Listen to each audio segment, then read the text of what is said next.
بسم اللہ الرحمن الرحیم الحمد للہ رب العالمین والصلاة والسلام علی سید المرسلین. السلام علیکم ورحمۃ اللہ وبرکاتہ. تو انشاءاللہ آج ہم سورہ النحل کے تعلیمات کا مطالعہ کریں گے.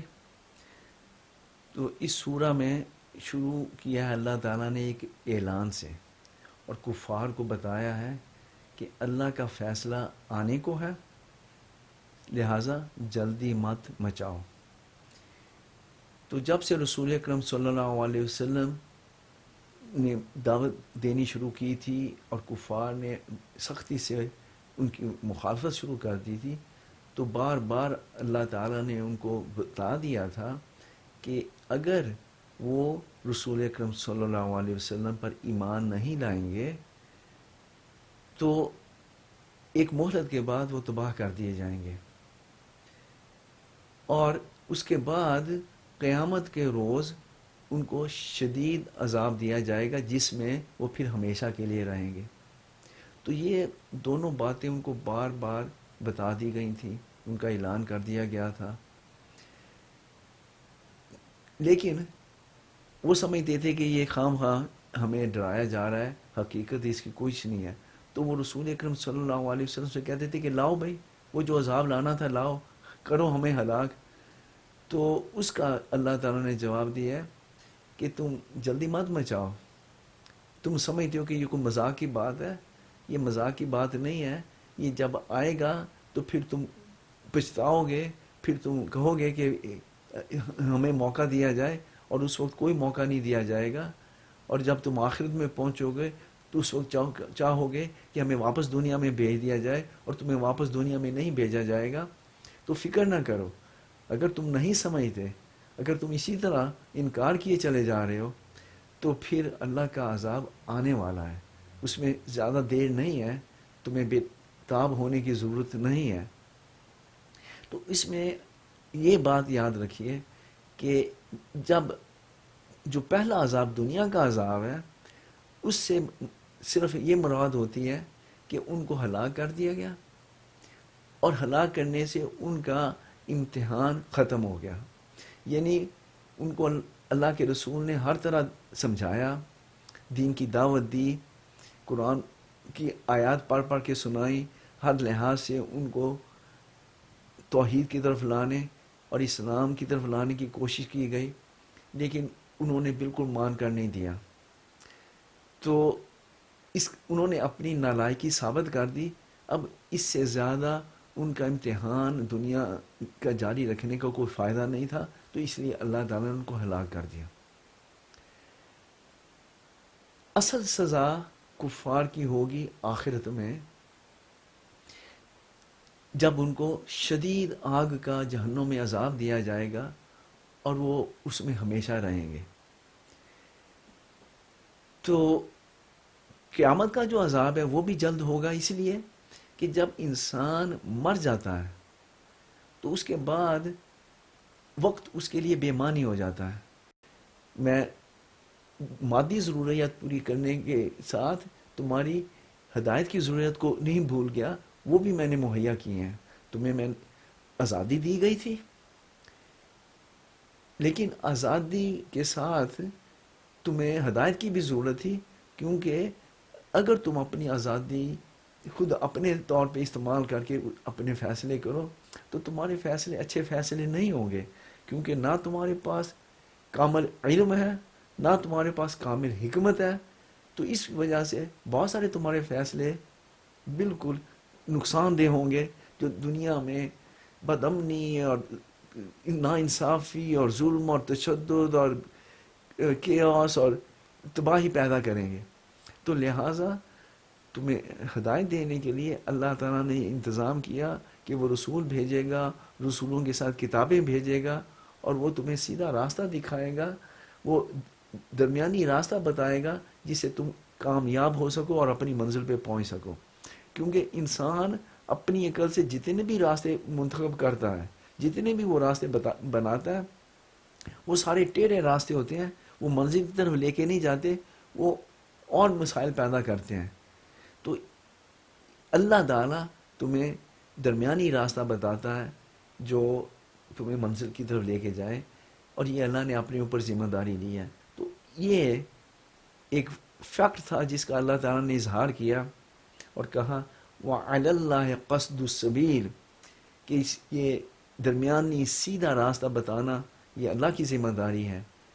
وَمِنْهَا جَائِرٌ، اور بہت سارے ٹیڑھے راستے موجود ہیں، اور جو اللہ تعالیٰ نے تمہاری کامیابی کے لیے ہدایت دی ہے اس کو بھی تمہیں اسی طرح استعمال کرنا چاہیے اور اللہ کا شکر ادا کرنا چاہیے. پھر اس کے بعد ایک بار پھر اور نعمتوں کا ذکر کر کے تو اللہ تعالیٰ نے انسان کو دعوت فکر دی کہ دیکھو یہ تمام جو اللہ کی نعمتیں ہیں، اگر تم ان کا شمار بھی کرنے لگو تو تم شمار نہیں کر سکتے.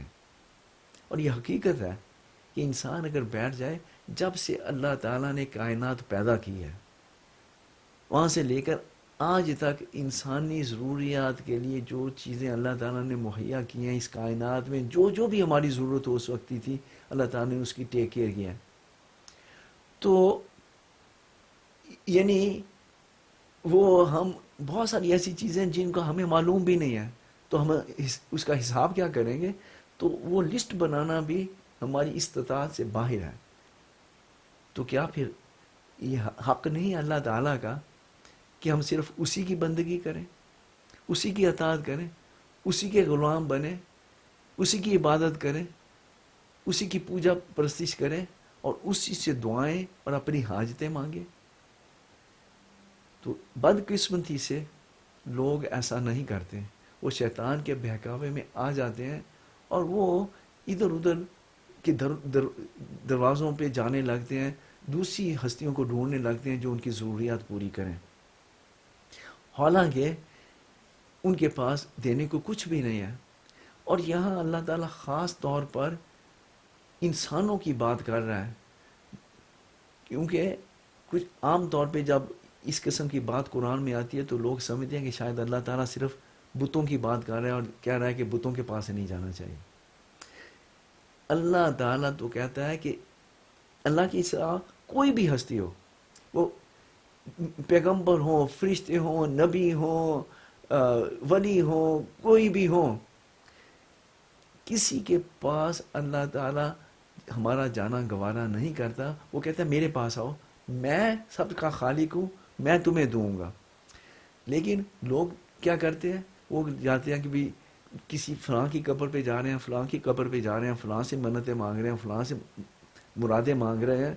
اور اللہ تعالیٰ کہتا ہے کہ ذرا سوچو، جس ہستی نے، جس مالک نے، جس آقا نے، جس فرما روا نے ہر چیز پیدا کی ہے اور ہمیں ہر چیز مہیا کی ہے، اس کو چھوڑ کے ہم کس کے پاس جا رہے ہیں کہ جو کچھ پیدا نہیں کر سکتے اور نہ ہی انہوں نے کچھ پیدا کیا ہے، بلکہ وہ خود مخلوق ہیں.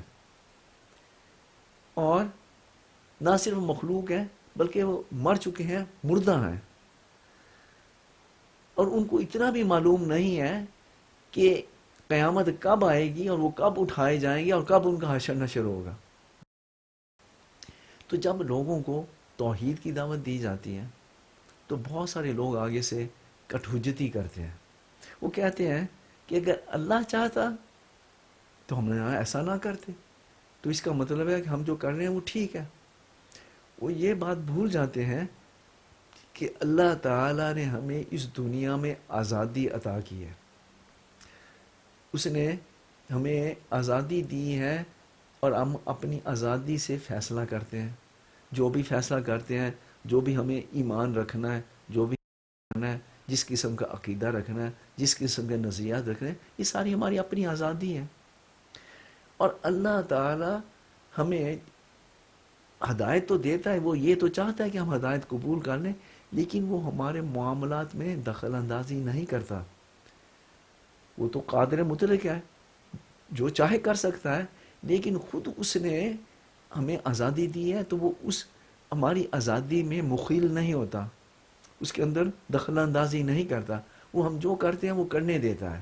یہاں تک کہ اگر کوئی انتہائی برے کام کرے، انتہائی ظلم زیادتی کرے، لوگوں کے ساتھ بہت ظلم و ستم کرے، اللہ تعالیٰ اس کا بھی ہاتھ نہیں پکڑتا، اللہ تعالیٰ اس کو بھی کرنے دیتا ہے، کیونکہ اس دنیا یہ امتحان کی دنیا ہے اور یہ سب کا امتحان ہو رہا ہے. ہاں جب قیامت کے روز نتیجہ نکلے گا پھر وہ سارے ظالموں کو بھی پکڑے گا، پھر وہ اچھے لوگوں کو بھی اجر دے گا، پھر وہ جو مظلوم ہے ان کے ساتھ بھی پورا پورا انصاف کرے گا، اور ایسا انصاف کرے گا کہ ان کے دل باغ باغ ہو جائیں گے، وہ خوش ہوں گے کہ انہوں نے ظلم ستم دنیا میں سہ لیا اور اب اس کا اجر ان کو آخرت میں مل رہا ہے. تو اس لیے کسی کو یہ بہانہ نہیں بنانا چاہیے کہ اللہ تعالیٰ اگر چاہتا تو ہم ایسا نہ کرتے. اللہ تعالیٰ نے تو تمہیں آزادی دی ہے، اب جو بھی تم کرتے ہو تم خود اس کے ذمہ دار ہو اور اس کے جواب دہ ہو اللہ تعالیٰ کو. ایک بات لوگوں کے ذہن میں آتی ہے کہ اللہ تعالیٰ کیوں نہیں ظالموں اور جابروں اور ان لوگوں کو جو یہاں فتنہ و فساد بتاتے ہیں، اللہ تعالیٰ کیوں نہیں ان کا ہاتھ پکڑتا، اللہ تعالیٰ کیوں نہیں ان کو اس دنیا میں سزا دے دیتا. تو اللہ تعالیٰ نے وہ بات بھی واضح کر دی کہ یہ اللہ تعالیٰ کی پالیسی نہیں ہے، اللہ تعالیٰ ان کو قیامت کے روز پکڑے گا. اگر یہ اللہ کی پالیسی ہوتی کہ جو غلطی کرے اللہ تعالیٰ اس کو سزا دے دے تو پھر اس دنیا میں کوئی بشر نہ بچتا، کیونکہ غلطی تو سب کرتے ہیں، اس دنیا میں کوئی جاندار ہی نہ رہتا. تو لہٰذا اللہ تعالیٰ نے اپنی رحمت اور کرم سے لوگوں کو مہلت دی ہوئی ہے، اور اس مہلت سے فائدہ اٹھا کے توبہ کر کے واپس آ جانا چاہیے، کیونکہ جو توبہ کر لے اللہ تعالیٰ اس کو معاف کر دیتا ہے. اس کے بعد اللہ تعالیٰ نے ہمیں سختی سے منع کیا ہے کہ ہم اللہ تعالیٰ کے لیے کوئی مثالیں دیں، کیونکہ مثال دینے کے لیے علم کا ہونا ضروری ہے کہ آپ کو اچھی طرح جس کے لیے مثال دی جا رہی ہے اس کے بارے میں بھی پورا پتہ ہو، اور جو مثال آپ جس کی دے رہے ہیں اس کا بھی پورا پتہ ہو. لیکن ہمارے پاس تو علم نہیں ہے، ہم تو اللہ کے بارے میں کچھ بھی نہیں جانتے سوائے جو خود اللہ تعالیٰ نے اپنے بارے میں ہمیں بتا دیا ہے. تو اس لیے ہمیں کبھی انسانی مثالیں اللہ تعالیٰ کے لیے نہیں دینی چاہیے. جیسے بعض اوقات لوگ مثال دیتے ہیں کہ بھئی ایک بادشاہ کے پاس اگر آپ نے جانا ہو تو آپ اس کے کوئی اچھے درباری کا وسیلہ ڈھونڈتے ہیں، اس درباری کے ذریعے آپ اپنی درخواست پہنچاتے ہیں اور وہ درخواست پہ عمل کرواتا ہے اور آپ کی حاجت دلوا دیتا ہے. تو اسی طرح اللہ تعالیٰ تو سب سے بڑا بات ہے، اس کے پاس بھی جانے کے لیے ہمیں وسیلے کی ضرورت ہے. لیکن یہ انتہائی لغو بے بنیاد بات ہے. اس بات پہ اللہ تعالیٰ کو غصہ آتا ہے، کیونکہ وہ تو کہتا ہے کہ میں سمیع ہوں، میں مجیب ہوں، میں سنتا ہوں، میں دیکھتا ہوں، مجھے تمہاری دل کی خواہشات کا بھی پتہ ہے، تو تم مجھے چھوڑ کے کس کے پاس جا رہے ہو؟ ان لوگوں کے پاس جن کو کچھ پتہ نہیں ہے. تو اللہ تعالیٰ نے ہمیں سختی سے منع کیا ہوا ہے کہ ہم کوئی انسانی مثال اللہ کے لیے دیں، کیونکہ جو بھی ہم اپنے اندازے سے اللہ کے لیے مثال دیں گے وہ غلط ہوگی. ہم صرف وہ مثال اللہ تعالیٰ کے لیے دے سکتے ہیں جو قرآن میں خود اللہ تعالیٰ نے دی ہو. اس کے علاوہ ہم انسان کی مثال اللہ کے لیے نہیں دے سکتے، کیونکہ انسان کا معاملہ بالکل جدا ہے اور اللہ تعالیٰ تو اس سے بالکل ماورا ہے. دونوں میں کوئی ایسا کامن چیز نہیں ہے کہ جس کی وجہ سے ہم اس کی مثال دے سکیں. پھر بات سمجھانے کے لیے اللہ تعالیٰ نے خود دو مثالیں دی. ایک مثال دی کہ ایک غلام ہے، بالکل بے بس ہے، وہ کچھ نہ فیصلہ کر سکتا ہے، نہ وہ کچھ عمل کر سکتا ہے، اور نہ ہی اس کے پاس کچھ دینے کو ہے، نہ وہ کسی کو دے سکتا ہے. دوسری طرف ایک آقا ہے، بہت اس کے پاس دولت بھی ہے، مال بھی ہے، ریسورسز بھی ہیں، اور سخی بھی ہے، اور وہ خوب دوسروں کو دیتا ہے. تو اللہ تعالیٰ کہتا ہے کہ کیا وہ غلام اور یہ آقا برابر ہو سکتے ہیں؟ کیا وہ ایک جیسے ہو سکتے ہیں؟ ہرگز نہیں. تو اس سے مراد یہ ہوئی کہ اللہ کے علاوہ انسان جس کے پاس بھی جاتا ہے وہ اس غلام کی طرح ہے جس کے پاس کچھ نہیں دینے کو اور نہ وہ دے سکتا ہے. اس کے برعکس اللہ تعالیٰ کے پاس پوری کائنات کے وسائل ہیں اور اس سے بھی بڑھ کر ہے، وہ اور بھی وسائل پیدا کر سکتا ہے، تو اور وہ دینے میں بھی بڑا سخی ہے اور خوب دیتا ہے۔ پھر ایک اور مثال اللہ نے دی کہ ایک غلام ہے، بالکل بہرا بھی ہے، گونگا بھی ہے، کوئی کام نہیں کر سکتا، نہ کام کرنے کے قابل ہے، اور ہل جل بھی نہیں سکتا، اور اپنے مالک کے اوپر بوجھ بنا ہوا ہے، کیونکہ بجائے اس کے کہ اپنے مالک کی کوئی ہیلپ کرے، مالک کو اس کی خدمت کرنی پڑتی ہے، کیونکہ وہ بالکل بیکار ہے اور ہینڈی کیپڈ ہے اور کچھ بھی نہیں کر سکتا۔ لیکن وہ عدل کرتا ہے، انصاف کرتا ہے، اور سیدھے راستے پہ وہ ملتا ہے۔ جو شخص سیدھا راستہ کرے چلے، اس کو وہ ملتا ہے۔ تو کیا یہ دونوں ایک جیسے ہو سکتے ہیں؟ ہرگز نہیں۔ تو یہاں اللہ تعالیٰ نے بتایا کہ یہ اللہ تعالیٰ کے علاوہ جن ہستیوں کے پاس تم جاتے ہو، وہ نہ تو تمہاری بات سنتی ہیں کیونکہ وہ بہرے ہیں، نہ وہ تمہیں جواب دے سکتے ہیں کیونکہ وہ گونگے ہیں، وہ خود اپنی یعنی اپنا بھی خیال نہیں رکھ سکتے، تو وہ تمہارا خیال کیا رکھیں گے؟ بلکہ الٹا وہ تمہاری عقیدتوں اور تمہاری نظروں اور تمہاری نیازتوں اور تمہاری چڑھاووں اور تمہاری منتوں کے محتاج ہیں۔ اور دوسری طرف اللہ تعالیٰ ہے جس کے پاس پوری کائنات کے خزانے ہیں، لیکن بات یاد رکھو کہ اس کا کام دنیا میں عدل و انصاف قائم کرنا ہے۔ تو اگر تمہاری ایسی دعائیں ہوں جو اللہ تعالیٰ کے عدل و انصاف کے اصولوں کے خلاف ہوں، تو ظاہر ہے کہ وہ ایسی دعائیں قبول نہیں کرے گا۔ تو بجائے اس کے کہ تم مایوس ہو کر کسی اور طرف جاؤ، تمہیں یہ خیال ہونا چاہیے کہ جو اگر اللہ تعالیٰ نے تمہاری دعا قبول نہیں کی اور جو تم نے مانگا وہ نہیں دیا، تو اس کے اندر بہت ساری اللہ تعالیٰ کی مصلحتیں ہوتی ہیں، بہت سارا اس کو پتہ ہے، ساری کائنات کا علم جس کا تمہیں پتہ نہیں ہے۔ اور اس کے لیے یہ بھی ضروری ہے کہ تم سیدھے راستے پہ چلتے ہوگے، تبھی تو وہ تمہاری دعائیں قبول کرے گا۔ اس کے بعد اللہ تعالیٰ نے ہمیں ایک عظیم آیت عطا کی، اور یہ عظیم آیت ایک فارمولہ ہے نیک بننے کا۔ اگر آپ چاہتے ہیں کہ آپ کے سارے کام نیک ہو جائیں، تو اس کے لیے اللہ تعالیٰ نے اس آیت میں ایک فارمولہ دیا ہے۔ اور میں فارمولہ کا لفظ اس لیے استعمال کر رہا ہوں کہ قرآن میں اللہ تعالیٰ نے جو بڑی اہم ہدایت کی باتیں تھیں، ان کو کبھی کبھی بہت مختصر طور پہ ایک فارمولے کے طور پہ بیان کر دیا ہے، اور پھر باقی قرآن میں اس فارمولے کی پوری تشریح کر دی ہے، تاکہ فارمولے کی مدد سے وہ ہمیں ہمیشہ یاد رہے، اور تشریح کی مدد سے ہم اس کے اوپر عمل کر سکیں۔ مثال کے طور پر سورہ والعصر کامیابی کا فارمولہ ہے۔ اللہ تعالیٰ نے چھوٹی سورہ میں بتا دیا کہ اگر تم کامیاب ہونا چاہتے ہو تو اس کا یہ لائحہ عمل ہے۔ اسی طرح یہ آیت، اس سورہ کی 90 نمبر آیت جو ہے، یہ ہمارے لیے نیکیوں کا فارمولہ ہے۔ وہ کیا ہے؟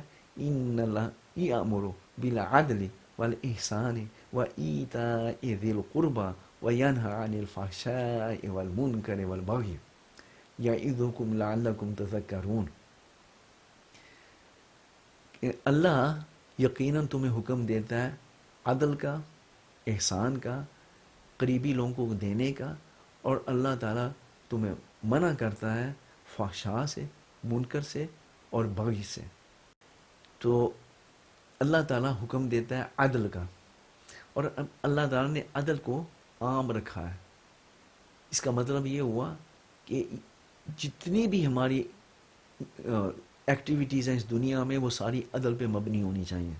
وہ خواہ ہمارا عقیدہ ہو، کیا ہم کس چیز پہ بلیو کرتے ہیں، کیا نظریات رکھتے ہیں، یا وہ ہمارے الفاظ ہوں، یا وہ ہمارے کامنٹس ہو، ہماری باڈی لینگویج ہو، ہمارے ملنے جلنے کا طریقہ ہو، ہمارے اعمال ہوں، کچھ بھی ہو، تمام کی بنیاد عدل پہ ہونی چاہیے۔ یہ اور انصاف بھی ہونی چاہیے.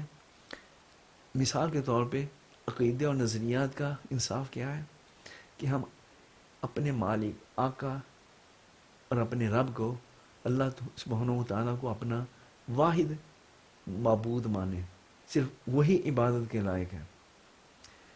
آپ یہ دیکھیں کہ اس سے زیادہ بڑی ناانصافی کیا ہو سکتی ہے کہ جس نے ہمیں پیدا کیا ہے, پوری کائنات ہمارے لیے بنائی ہے اور اس میں ہمارے لیے انتظامات کیے ہیں, ہم اس کو چھوڑ کر کسی اور کی طرف جائیں اور ان ہستیوں کو جس کو انہوں نے پیدا کیا ہے اس کو اس کا برابر قرار دے دیں.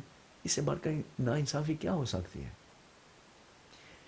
تو اسی طرح جو بھی ہم بات کریں, جو بھی ہم ایکٹ کریں, وہ تمام انصاف کے تقاضوں کے مطابق ہونا چاہیے.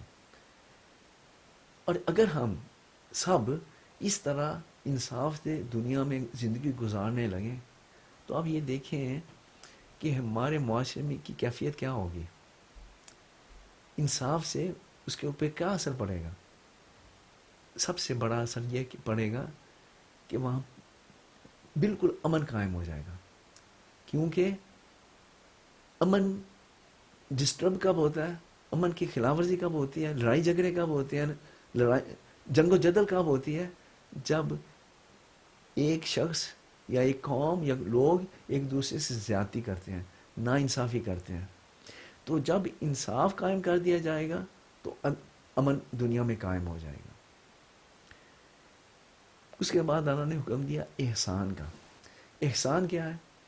احسان کا مطلب ایکچولی ہے ایکسلنس, یعنی بہترین طرز عمل, یہ اپنے فرض سے بڑھ کر اچھا کام کرنا.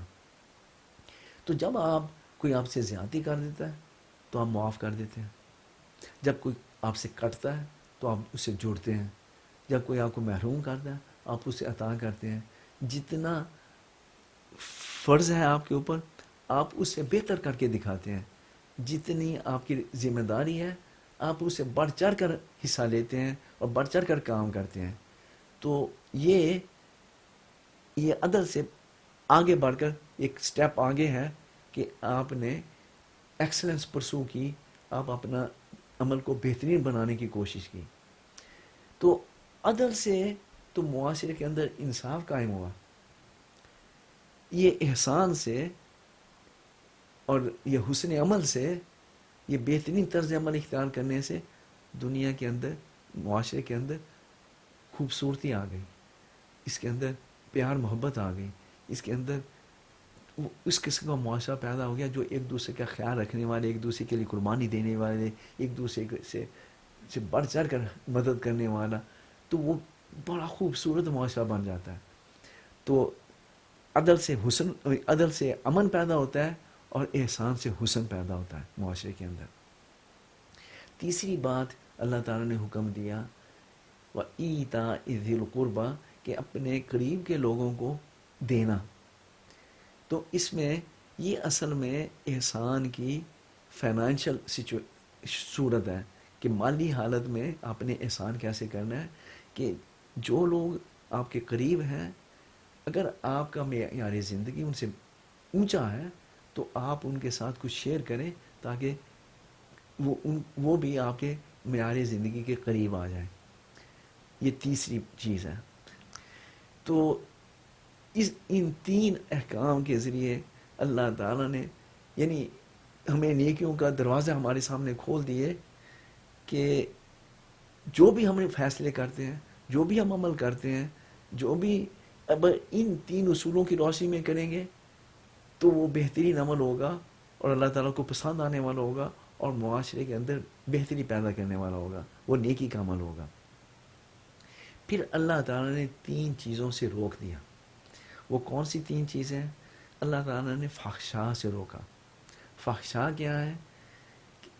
ایسی باتیں جو جنسی نوعیت کی ہوں لیکن وہ میاں بیوی کے درمیان میں نہ ہوں. اگر کوئی جنسی نوعیت کی بات میاں بیوی کے درمیان میں, شوہر بیوی کے درمیان میں نہیں ہے تو وہ فاحش ہے, وہ فحاشی ہے، خواہ وہ خیالات ہوں، خواہ وہ الفاظ ہوں، خواہ وہ نگاہیں ہوں، خواہ وہ سننا ہو، خواہ وہ کچھ بھی ہو، ایسی کوئی بھی جنسی نوعیت کی حرکتیں جو میاں بیوی کے درمیان نہ ہوں وہ فحاشی ہے۔ آبویسلی جو سب سے سنگین فحاشی ہے وہ زنا ہے، لیکن اس سے جتنے متعلقات ہیں وہ اس میں آ گئے، یہاں تک کہ شراب نوشی، ڈرگ کا استعمال، جوا، اس قسم کی تمام چیزیں بھی فحاشی میں آ گئیں، کیونکہ یہ بھی ساری انسان کے اسی طرف لے کے جاتی ہیں۔ تو اللہ نے کہا کہ ان سے دور رہو، پھر اس نے حکم دیا کہ منکرات سے بھی بچو۔ منکرات کیا ہے؟ منکر یہ ہے کہ معاشرے کے اندر جو چیزیں بری سمجھی جاتی ہوں اس کو سے بھی بچ کے رہنا چاہیے۔ اور اس میں دیکھیں اللہ تعالیٰ کی حکمت کہ اللہ تعالیٰ نے پہلے ہمیں فحاشی سے بالکل منع کر دیا، اس سے دور رہنے کا حکم دے دیا، اس کے بعد معاشرے میں بری چیزیں جو ہیں ان سے منع کیا، اس لیے کہ آج کل جس معاشرے میں ہم رہتے ہیں وہاں فحاشی کو برا نہیں سمجھا جاتا، وہاں جوے اور شراب اور ان چیزوں کو برا نہیں سمجھا جاتا۔ تو اللہ تعالیٰ نے پہلے یہ بتا دیا کہ یہ مسلمان ان چیزوں سے بھی دور رہتا ہے، اور معاشرے میں جو چیزیں بری سمجھی جاتی ہیں ان سے بھی دور رہتا ہے۔ اور تیسری چیز جسے اللہ تعالیٰ نے منع کیا وہ ہے باغی۔ باغی اسی سے ہے جیسے بغاوت، اس کا مطلب یہ ہے کہ آپ حد سے گزریں، آپ اپنی اختیارات کا ناجائز استعمال کریں، آپ کسی کے حقوق پہ ڈاکہ ڈالیں، آپ کسی کے زیادتی کریں، تو زیادتی والے جتنے بھی معاملات ہیں وہ باغی کی تعریف میں آتے ہیں، تو اللہ تعالیٰ نے ہمیں ان سے بھی منع کر دیا۔ تو تین باتوں کا حکم دے کے تین باتوں سے روک کر اللہ تعالیٰ نے ہمیں بتا دیا کہ ان سے بچو گے اور ان کے مطابق چلو گے تو تمہارے سارے کام جو ہیں وہ نیکی کے کام ہوں گے۔ اس کے بعد اللہ تعالیٰ نے لوگوں کو کہا کہ جو اللہ سے وعدہ کیا گیا ہے اس کو پورا کرو، اور مسلمان ہونے کی حیثیت سے ہم نے اللہ تعالیٰ سے کیا وعدہ کیا ہے کہ ہم اپنی زندگیاں اس کے دین کے مطابق گزاریں گے، ہم ان 6 احکام کے مطابق اپنی زندگیاں گزاریں گے، اور کسی بہانے سے اس عہد کو ہم توڑیں گے نہیں۔ اور اللہ تعالیٰ کہتے ہیں کہ اگر تم نے مجھ سے وعدہ کیا ہوا ہے جو اس کو توڑا تو پھر تمہیں عذاب عظیم کا سامنا کرنا پڑے گا۔ ایک بڑی اہم بات اللہ تعالیٰ نے اس میں یہ بتائی، ہوتا کیا تھا کہ قرآن ٹکڑوں میں نازل ہو رہا تھا، جیسے جیسے ہدایت کی ضرورت ہوتی تھی اس کے مطابق اللہ تعالیٰ وحی بھیج دیتا تھا۔ تو رسول اکرم صلی اللہ علیہ وسلم کو کوئی ہدایت دینی ہے، ان کو اگلا سٹیپ بتانا ہے، اس کے لیے وحی آ گئی، کفار نے اعتراضات کیے ہیں، اس کا جواب دینا ہے، مسلمانوں کو آئندہ کیا کرنا چاہیے، کن چیزوں سے بچنا چاہیے، کن چیزوں پہ کرنا چاہیے، جیسے جیسے ضرورت محسوس ہوتی اس کے مطابق وحی آ جاتی، اور اس سے لوگوں کو بالکل ٹائملی طور پہ پتہ چل جاتا کہ ان کو کیا کرنا ہے۔ مسلمانوں کو بھی وہ بات پوری طرح سمجھ آتی، کفار کو بھی وہ بات پوری طرح سمجھ آتی، اور ہر ایک کو اس سے ہدایت مل جاتی۔ لوگ عمل کریں یا نہ کریں یہ دوسری بات ہے، لیکن ہدایت کی بات سب پہ واضح ہو جاتی، کیونکہ عین وقت پہ وہ نازل ہوتی۔ اب جب یہ نزول ہوتا تو رسول اکرم صلی اللہ علیہ وسلم کو یہ بھی بتا دیا جاتا تھا کہ یہ وحی جو ہے یہ کہاں قرآن کی ترتیب میں کہاں آئے گی، کن آیات سے پہلے آئے گی، کن آیات کے بعد آئے گی، تو وہاں اس کو لگا دیا جاتا۔ اب اگر کچھ آیات پہلے ایک کے بعد دوسری پڑھی جا رہی ہیں اور درمیان میں اللہ تعالیٰ نے اور آیات اب بھیج دی ہیں، تو ظاہر ہے کہ ان آیات کی ترتیبہ بدل گئی، کچھ جو جڑی ہوئی تھی وہ بعد میں ہو گئی، درمیان میں اور آیات آ گئی۔ تو اس پہ کفار بڑا اعتراض کرتے تھے کہ کیا اللہ تعالیٰ کو پتہ نہیں تھا کہ اس نے کیا بھیجنا، وہ ایک مرتبہ بھیجنے کی بجائے ٹکڑے ٹکڑے کر کے بھیج رہا، اور بعد میں وہ فٹنگ ان کی ہو رہی ہے۔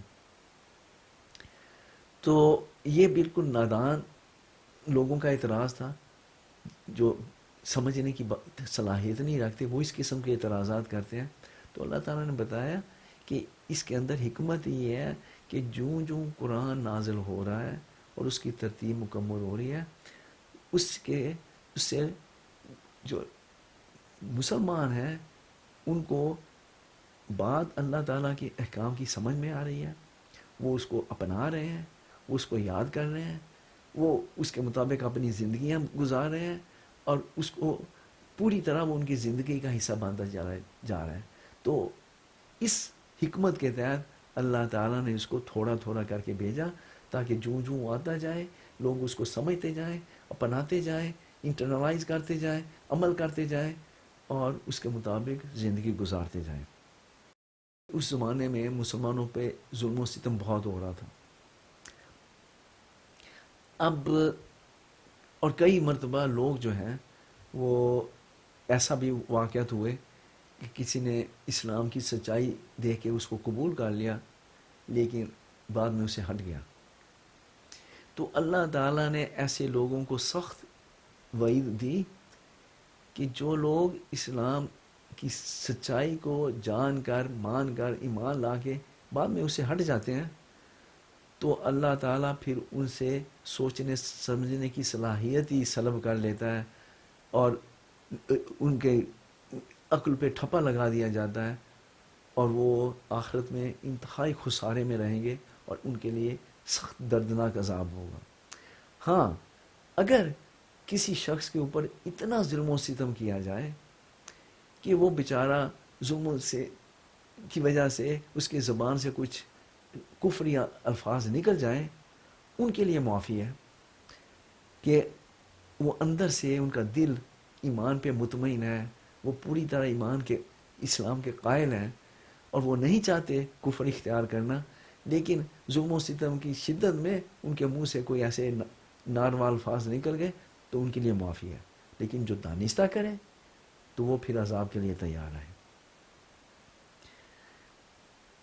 پھر اللہ تعالیٰ نے یہ بھی بتایا کہ جو ظلم کی وجہ سے ہجرت کر کے کہیں اور چلے جائیں اور ہجرت کے بعد ثابت قدمی سے اسلام پر چلتے رہیں، اسلام کو پھیلانے کے لیے جہاد کرتے رہیں، یعنی اسلام کا پیغام لوگوں کو دیتے رہیں، تو اللہ تعالیٰ ان کے لیے بھی بہت ہی غفور الرحیم ہے، ان کے پہ بھی بڑی رحمت کرنے والا ہے. پھر اللہ تعالیٰ نے بتایا کہ قیامت کے روز ہر شخص اپنا کیس خود لڑے گا، کوئی کسی کا ساتھ دینے والا نہیں ہوگا، کوئی وکیل نہیں ہوگا، کوئی مددگار نہیں ہوگا. تو اس لیے اس کے لیے تیار ہو جاؤ، تم نے اکیلے اللہ کے دربار میں حاضر ہو کے اپنا حساب دینا ہے. پھر اللہ تعالیٰ نے لوگوں کو